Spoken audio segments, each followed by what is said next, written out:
Menurut perspektif Anda, apa sih sebenarnya yang terjadi PNA ini? Kepengurusan periode Pak Irwandi itu kan sudah berakhir menurut versinya teman-teman di kubunya Tio. Lalu mereka menyatakan, mengklaim bahwa tidak sah. KIP itu tidak sah terima pendaftaran calon karena periodenisasinya sudah berakhir. PNA versi KLB, Zulkifli menyatakan kasasi tersebut, maka PNA tidak sah sebagai peserta pemilu. Kita kembali lagi. Apa alasan ini cukup logis secara hukum? Tidak sah sebagai peserta pemilu. Ini agak ngawur saya lihat ini. Karena pengesahan itu sepanjang itu partai politik sudah diputuskan dan telah memperoleh nomor urut oleh KPU, itu sudah sah. Lapangan pekerjaan terbuka, pendapatan meningkat. Yang ilegal itu yang diuntungkan atau orang yang punya kuasa. Dulu sama yang sekarang jauh beda. Tidak terlepas dari bagaimana kita menguatkan elemen masyarakat. Kompetisi yang baik akan melahirkan pemain tim nasional. Karena kesejahteraan perempuan adalah juga kesejahteraan anak dan kesejahteraan bagi juga mau.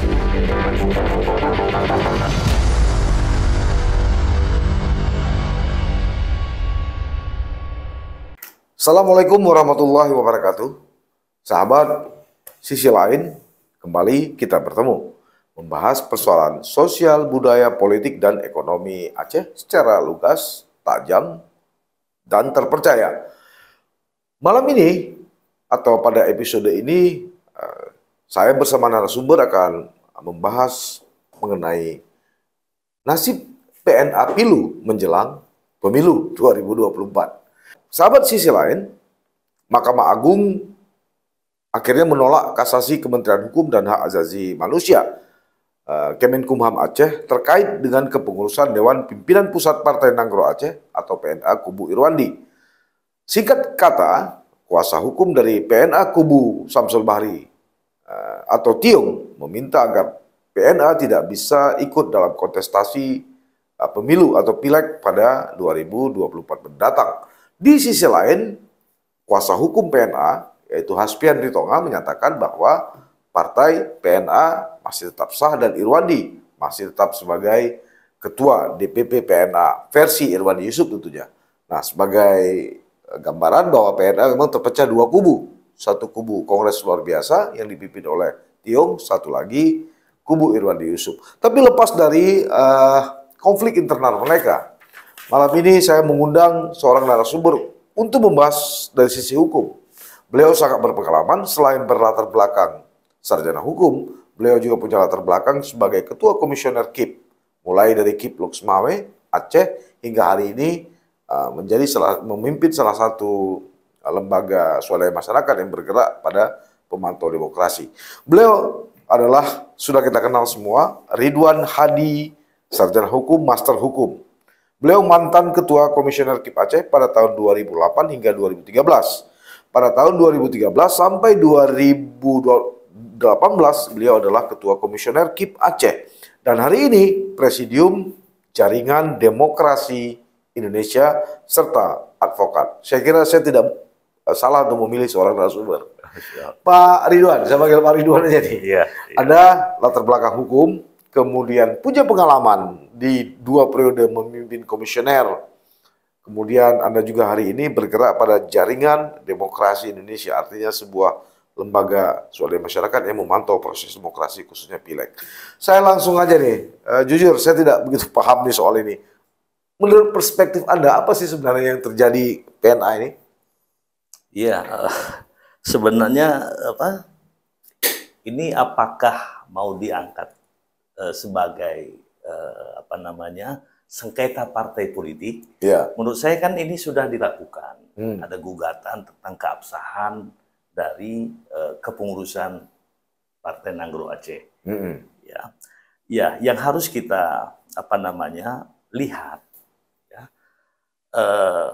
siapa sebenarnya yang menjadi pengurus yang kemudian disahkan sebagai peserta pemilu. Nah, Eh, tentunya kalau dari informasi yang kita dapatkan, PNA yaitu mengajukan mendaftarkan partai politik sebagai peserta pemilu, walaupun PNA dan bersama PA itu tidak dilakukan proses verifikasi faktual oleh KIP Aceh, hanya administrasi. Tapi pengajuan untuk pendaftaran sebagai partai politik peserta pemilu ini dilakukan oleh kubu Irwandi bersama dengan sekretaris Miswar. Ya. Oke.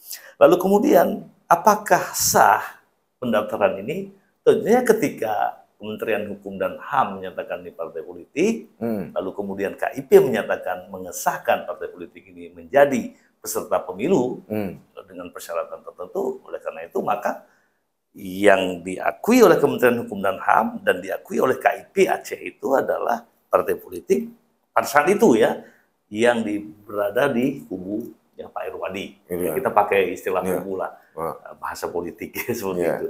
Lalu kemudian partai politik itulah yang kemudian menjadi kepengurusan itulah yang menjadi pihak yang mengajukan daftar calon ke KIP. Kalau kubu dari Pak Samsul Bahri atau Tiung, mereka kan tidak mengantongi SK Kementerian Hukum dan HAM. Oleh karena itu partai politik PNA kepengurusan Irwandi itu yang diakui oleh Kementerian Hukum dan HAM.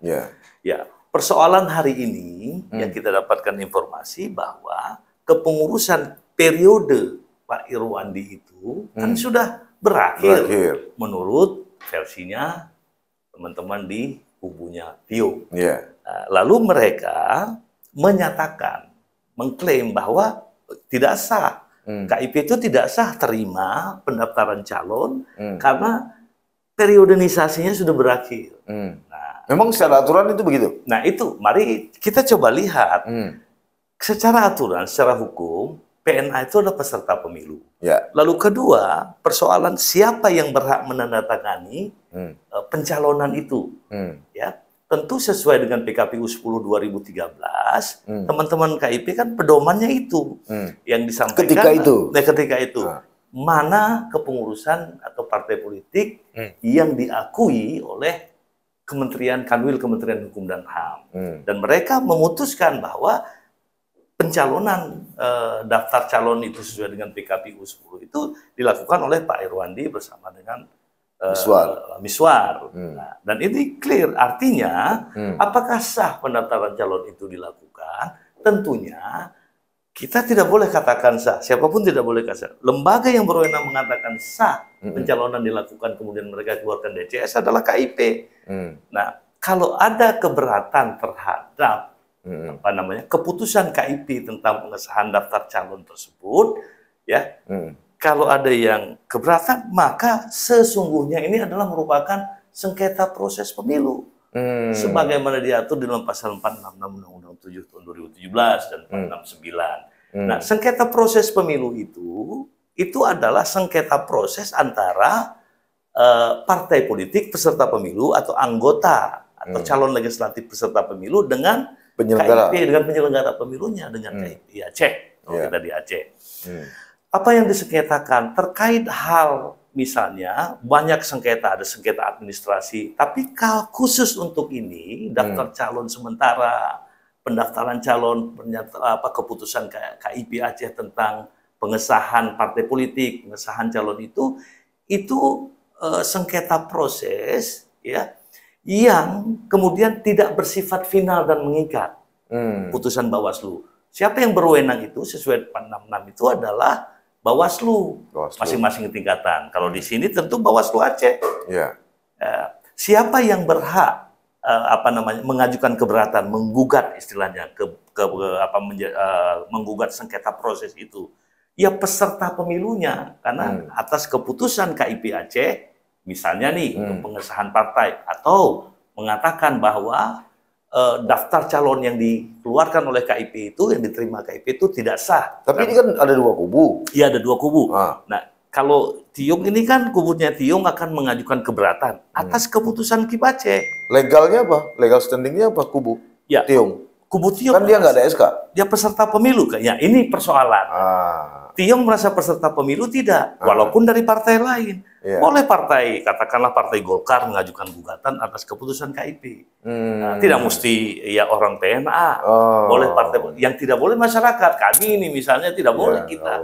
Tidak boleh mengajukan gugatan karena kita bukan peserta. Tapi kalau partai lain karena Silakan. melihat ada persoalan proses yang tidak normatif dalam tanda petik, Iya. bisa saja mereka menggugat. Bisa saja ketika keputusan KIP merasa dirugikan hak konstitusionalnya, peserta pemilu boleh ajukan gugatan, baik dia sebagai caleg maupun sebagai pimpinan partai politik. Silakan. Nah, Artinya dalam konteks ini, kubu Tiong nggak punya inilah ya, nggak punya dasar lah ya. kalau Tiong silakan, dia caleg. Nggak, tapi kan dia tidak caleg PNA, dia caleg dari Golkar. Silakan saja. Oh, boleh ya? Boleh saja Oh. caleg. Kan dia peserta pemilu. Iya, iya, iya. Samsul Bahri misalnya bisa mengajukan sengketa proses ini. Ya, sengketa proses terhadap keputusan KIP Aceh. Ya, ke Bawaslu. Nah, apabila keputusan Bawaslu ada yang tidak tidak sepakat dengan keputusan atau merasa keberatan terhadap keputusan itu, maka ada hak bandingnya. Tapi proses verifikasi partai politik kan sudah berlalu. Ya sudah selesai. Negara dalam hal ini memberikan kewenangan kepada Bawaslu dan KIP atau KPU untuk ada masa sanggah, masa protes segala macam. Dan itu tidak digunakan oleh siapapun, baik perorangan sebagai caleg maupun peserta pemilu kan. Iya. Untuk partai politik. Untuk partai politik. Tapi kalau untuk daftar calon, misalnya ada nih calon yang diajukan itu mantan narapidana yang berulang, yang tidak memenuhi syarat, atau bahkan ditandatangani oleh yang pimpinan partai politik yang tidak memenuhi syarat. Tapi tuntutan dari kuasa hukum PNA hasil KLB ini, Zulkifli ini, justru PNA tidak boleh ikut sebagai peserta kontestasi. Wah, itu salah. Kalau menurut saya itu keliru ya. PNA itu partai politik peserta pemilu. Sudah sah. Sudah sah. Dan dia punya nomor urut. Tidak boleh ada yang mengatakan bahwa dia tidak sah mengikuti. Kecuali dia memang mengusung calon-calon yang bermasalah. Katakan seperti itu. Nah, saya dapat informasi bahwa ini persoalannya kepengurusan partai politik. Ingat, ini ada partai politik sah. Kepengurusannya yang menjadi disengketakan. Kalau ada dualisme. Kalau ini bukan dualisme, artinya kepengurusan PNA, kubu Irwandi itu berakhir teriodenisasinya. Ketika sudah berakhir teriodenisasi, tidak melakukan musyawarah mubes atau apapun namanya, ya sesuai dengan ADRT, maka dianggap oleh kubunya Samsul Bahri itu mereka tidak sah menandatangani untuk daftar calon. Sementara KIP berdasarkan PKPU 10 2023 sudah memutuskan bahwa ini sah. Nah, ketika keputusan KIP itu dirasa merugikan, katakanlah Pak Samsul Bahri atau Tiong, sesungguhnya yang bisa dilakukan oleh Tiong itu, karena itu verifikasi partai politik, verifikasi calon itu sudah masuk tahapan pemilu. Yang boleh dilakukan sesungguhnya adalah mengajukan keberatan sengketa proses pemilu ke Bawaslu. Kapan itu? Ya setelah diketahui bahwa itu bermasalah, langsung diajukan. Ya, artinya ketika verifikasi peserta pemilu dalam hal ini konteksnya caleg, penyelenggara kan memberi waktu, malah ada daftar calon sementara, ya kan? Ada juga mengajukan kepada masyarakat untuk memberikan masukan-masukan. Tapi itu tidak dilakukan. Kenapa baru sekarang dilakukan? Ya, kalau saya lihat mereka kan melakukan gugatan, perbuatan melawan hukum atau perdata khusus ya. Ini ya keliru. Saya sengketa proses kenapa nggak dilakukan? Jadi kalau itu yang digugat itu sesuatu yang keliru gitu ya? Menurut saya keliru. Ya, karena itu ini bukan sengketa partai politik lagi. Kan sengketa partai politik sudah diputuskan. Ya. Sampai ini diminta KPU dan KIP Aceh mencoret partai PNA sebagai peserta pemilu 2024. Saya kira bukan itu. Calegnya yang diminta harusnya. Partainya tidak. Calegnya, kalau menurut mereka, menurut salah satu kubu itu merasa keberatan atas keputusan KIP tentang daftar calon sementara dari partai Nanggro Aceh itu, bukan dari PNA. Nah, nanti apabila keberatan ini ada hak banding, kecuali sengketa administrasi dan sengketa yang lainnya, itu putusan Bawaslu final dan mengikat. Khusus untuk verifikasi partai politik, verifikasi keputusan tentang calon, daftar calon sementara, itu putusan Bawaslu itu tidak memiliki kekuatan hukum final dan mengikat. Tetapi dia masih boleh diajukan banding, upaya hukum. Bandingnya adalah ke PT UN. Ya, ini asal-usulnya kan putusan Mahkamah Agung ini. Oke, itu soal sengketa partai politik. Ya. Sengketa partai politik, Mahkamah Agung sudah membuat keputusan bahwa kepengurusan yang benar adalah yang mana saya juga tidak baca ini kan Mahkamah Agung menolak kasasi dari Menteri Hukum dan Hak Asasi Manusia terkait dengan penetapan versi Irwandi yang digugat oleh versinya Tiong. Ya, putusan Pengadilan Negeri Banda Aceh mengatakan bahwa gugatan Pak Samsul Bahri ini kan tidak diterima karena tidak melalui proses judikasi di partai politik atau mahkamah partai politik. Ya. Nah, mereka dikatakan oleh putusan Pengadilan Negeri Banda Aceh itu tidak dapat menerima putusan itu. Lalu kemudian ini kan diajukan diajukan kasasi. Karena ini perdata khusus kan langsung ke kasasi Mahkamah Agung. Nah, saya belum mendapat informasi bahwa kasasi kan dilakukan oleh pihaknya Pak Samsul Bahri. Enggak, kasasi dilakukan oleh Menkumham. Kenapa? Itu perkara yang lain atau gimana? Perkara yang lain. Berarti keputusan awalnya kenapa Menkumham itu mengajukan kasasi? Saya belum dapat informasi, Bang Saleh, terkait dengan kenapa Menkumham mengajukan kasasi. Ya, apa putusan pengadilan negerinya di awal. Nah, jadi kalau ditolak artinya apakah dikatakan bahwa partai politik di bawah Pak Irwandi itu tidak memenuhi syarat untuk jadi peserta pemilu. Tapi itu sudah terbantahkan dengan diakui sebagai peserta pemilu. Peserta pemilu dalam keputusan KIP. Ya.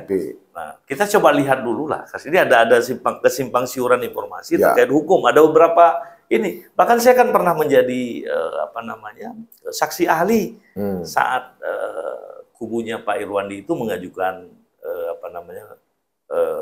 DKPP untuk KIP Aceh. Waktu itu.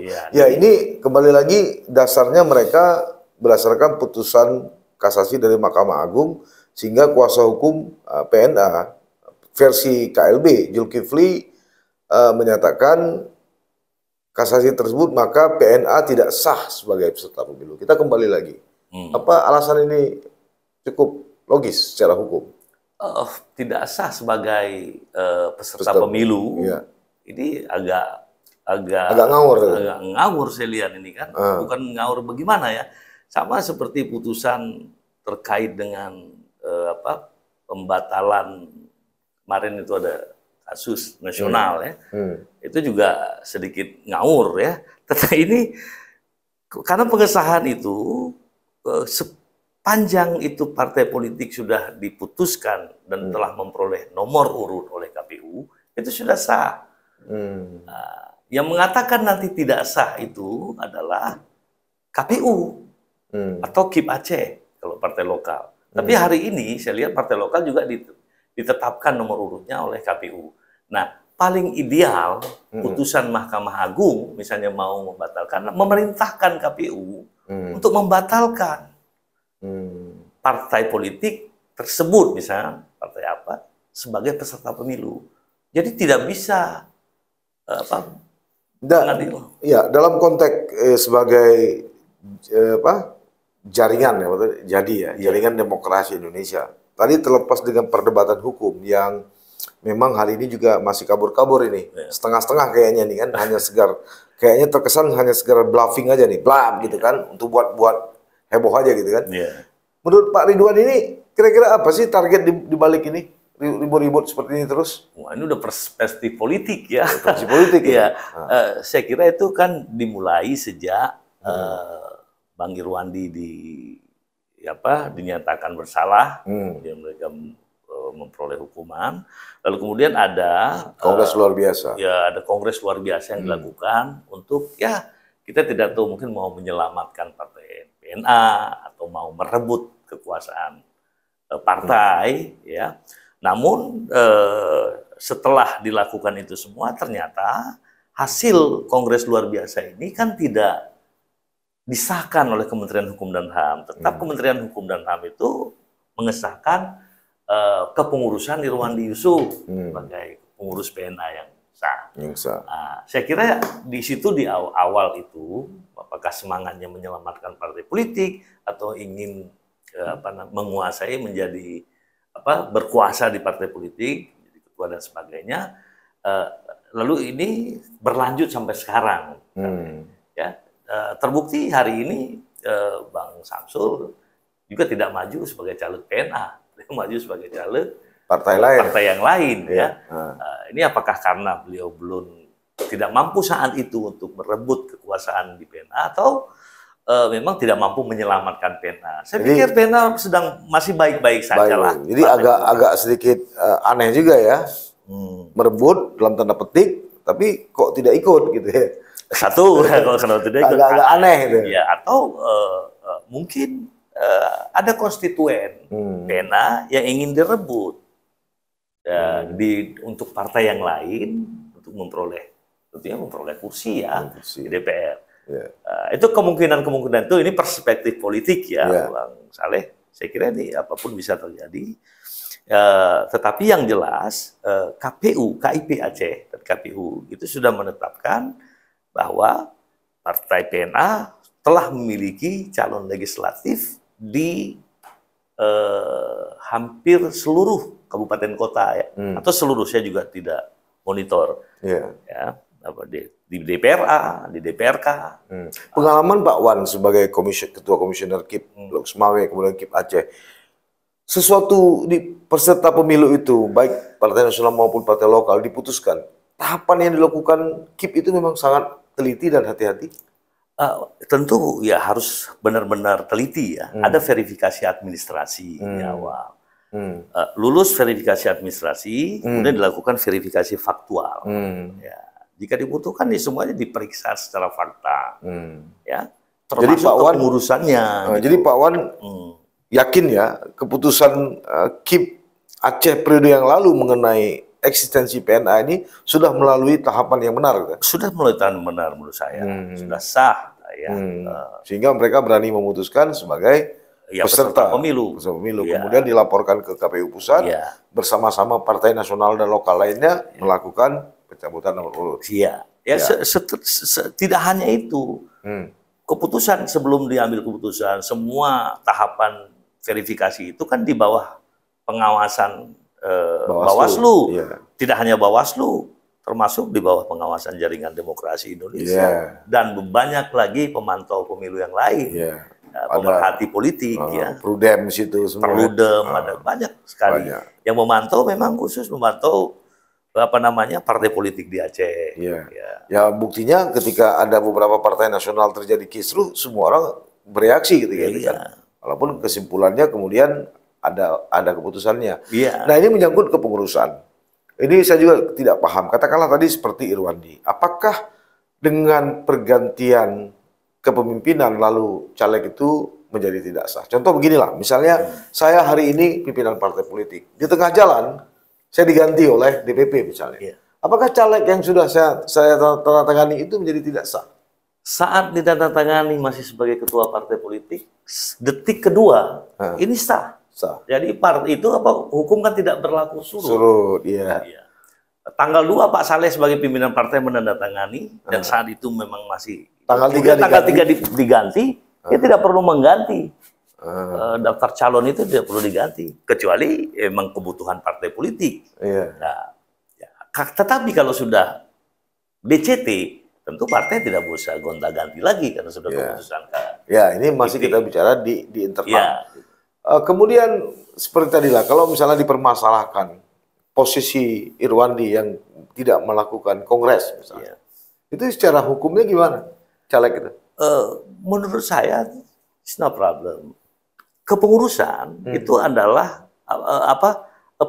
kepengurusan itu adalah cara partai politik untuk mengajukan caleg untuk menuju ke DPR, DPRA. Nah, ketika terjadi katakanlah ini ada sebuah kesalahan, tidak melakukan tidak melakukan mubes atau apa istilah masing-masing ada, atau kongres tidak dilakukan, periodonisasinya sudah selesai misalnya, ya sebelum ada yang kepengurusan yang baru, tentu sebelum demisioner bagaimana mau diganti.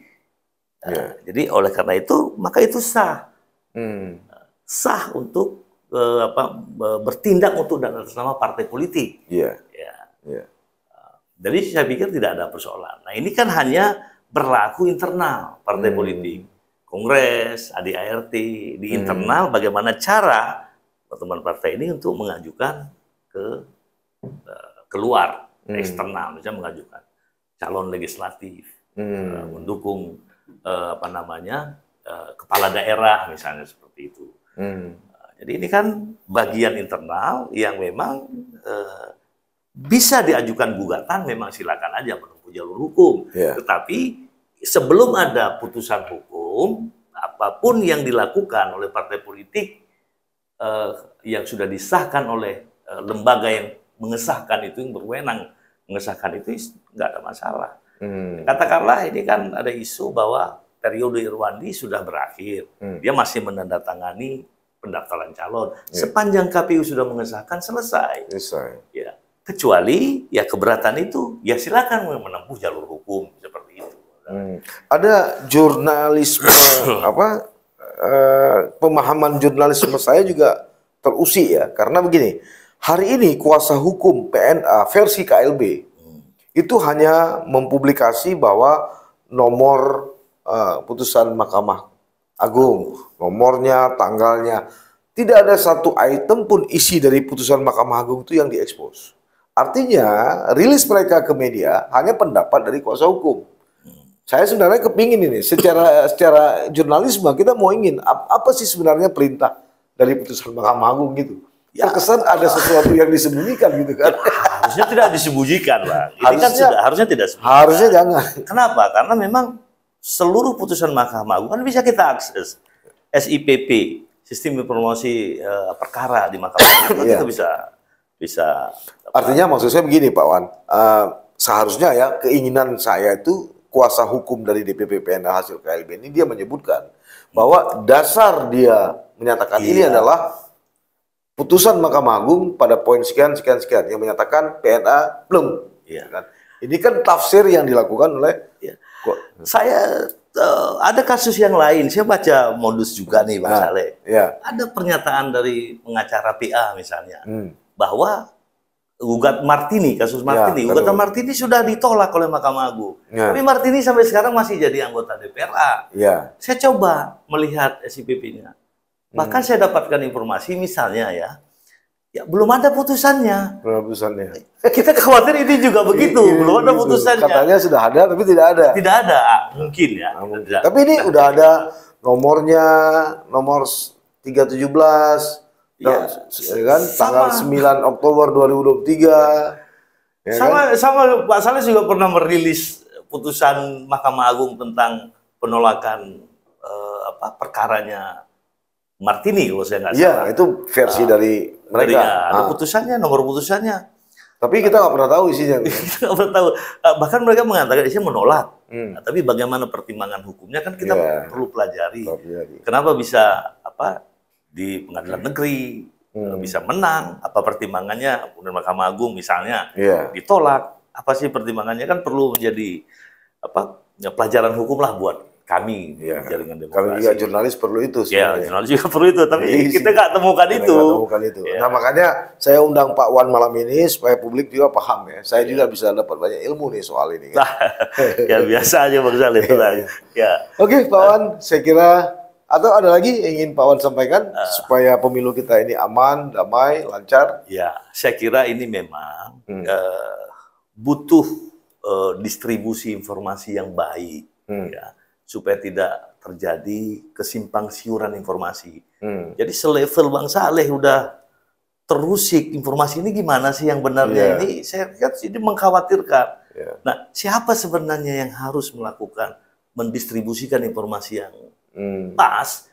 Saya kira itu sebenarnya jujur aja Pak Wan, saya juga nggak terlalu ngeh kali lah sama PNA ini. Sebab saya tahu lah gimana Irwandi, gimana Tiung, saya juga sama-sama tahu. Cuma yang ingin saya eksplor malam ini dengan Pak Wan, ini pendidikan politik buat publik.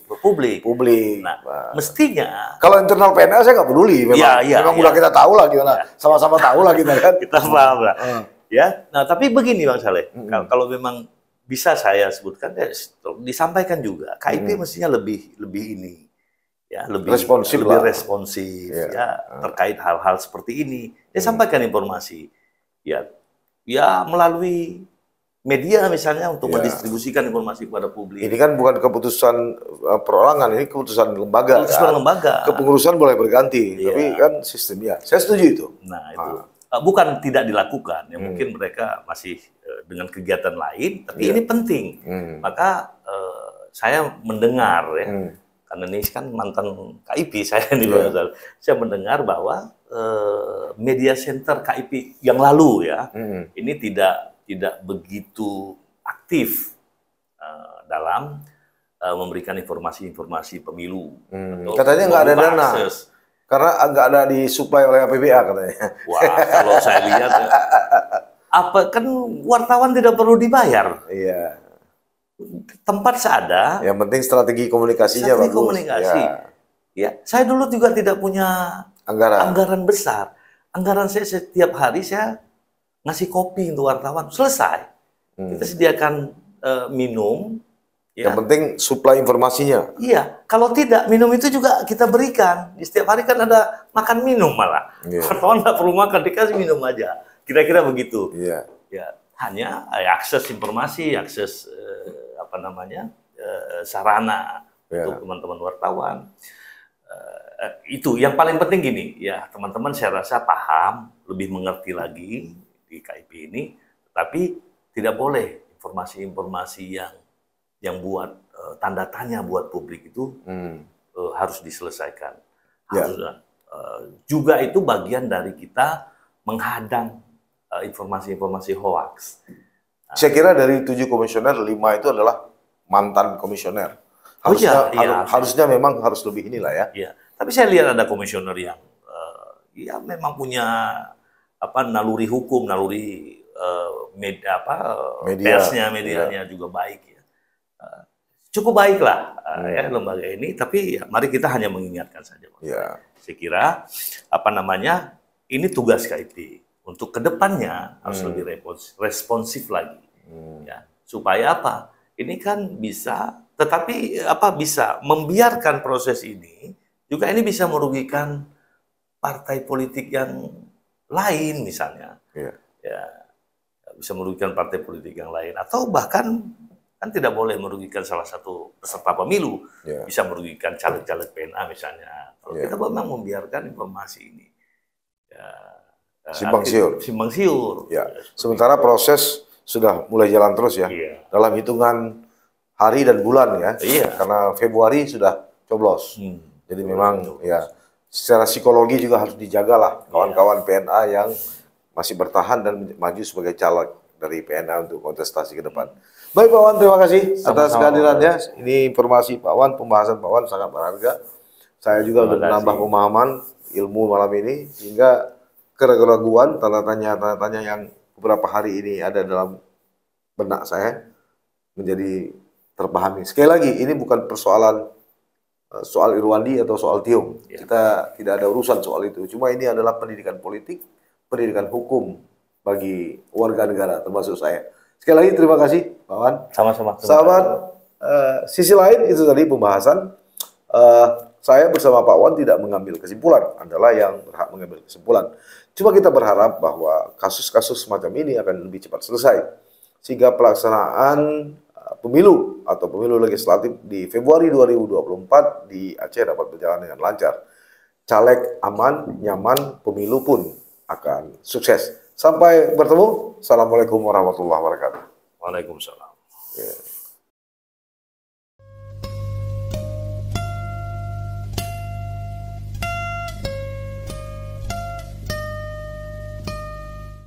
Jangan lupa like, komen, dan subscribe. Serta aktifkan lonceng notifikasi.